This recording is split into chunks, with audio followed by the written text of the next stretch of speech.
Insurance companies are driven by documentation.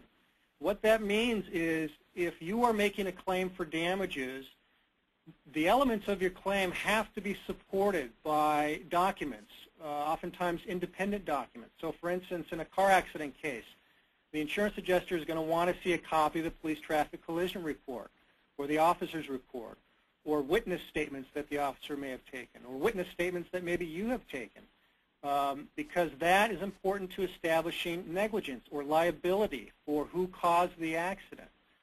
The adjuster is almost always going to need that important piece of information for the file. Now the documentation on liability might also include photographs or diagrams of the scene of the accident, or if this is a trip and fall case, perhaps photographs of the unsafe condition that caused your fall. So documentation on the liability part of the claim, i.e. proving that another party was negligent or careless, is extremely important.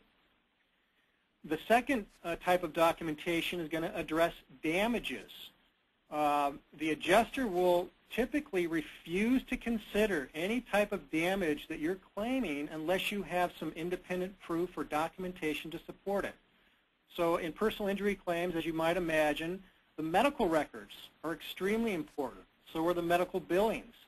All of that information will usually have to be provided to the insurance adjuster before that adjuster even considers making you a settlement offer.